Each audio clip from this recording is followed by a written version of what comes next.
Hi. ఏపీలో కొత్తగా 26 జిల్లాలు ఏర్పాటు చేయాలని చెప్పేసి ఒక సిఫార్సు అయితే గవర్నమెంట్ చేరిందనమాట. సో దీనిపైన గవర్నమెంట్ అనేది ఒక ఫైనల్ డెసిషన్ తీసుకోవాలి. ఈ సిఫార్సు ప్రకారం ఈ 26 జిల్లాలు ఏవేవి అనేది మనం తెలుసుకుందాం. సో తెలుసుకునే ముందు ఒక చిన్న రిక్వెస్ట్ అనమాట. మీరు ఎవరైనా సరే ఫస్ట్ టైం మన ఛానల్ చూస్తుంటే కనుక తప్పకుండా మన ఛానల్ సబ్స్క్రైబ్ చేసుకోండి. అలాగే పక్కన ఒక బెల్ ఐకాన్ ఉంటుంది, బెల్ ఐకాన్ క్లిక్ చేసి ఆల్ ఆప్షన్ని సెలెక్ట్ చేసుకోండి. లేటెస్ట్ న్యూస్, లేటెస్ట్ అప్డేట్స్ ఎప్పటికప్పుడు తెలుసుకోవచ్చు.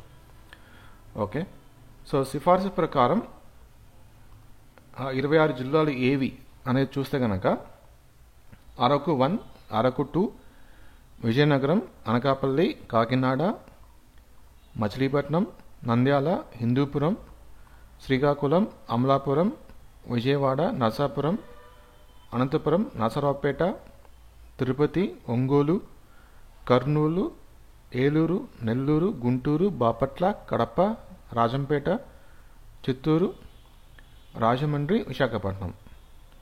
సో ఇందులో కొన్ని జిల్లాలు అయితే ఆల్రెడీ జిల్లాగానే ఉన్నాయి, కానీ కొత్తగా కొన్ని అయితే ఏర్పాటు కాబోతున్నాయి. మొత్తం ఓవరాల్గా అయితే 26 జిల్లాలు ఉండాలని చెప్పేసి ఒక కమిటీ అయితే గవర్నమెంట్ సిఫార్సు చేసింది. సో గవర్నమెంట్ త్వరగానే ఒక డెసిషన్ అయితే తీసుకోవచ్చు. మనకు మ్యాక్సిమం 26 జిల్లాలు అయితే కన్ఫర్మ్గా చెప్పుకోవచ్చు. ఇంకా ఏమైనా లేటెస్ట్ అప్డేట్స్ ఏమైనా వస్తే కనుక ఇమీడియట్గా వీడియో చేసి మీకైతే నేను అప్డేట్ ఇస్తాను. సో మీరు మన ఛానల్ సబ్స్క్రైబ్ చేసుకోండి. అలాగే ఈ వీడియో మీకు నచ్చినట్లయితే లైక్ చేసి మీ ఫ్రెండ్స్ కూడా షేర్ చేయండి. Thank you.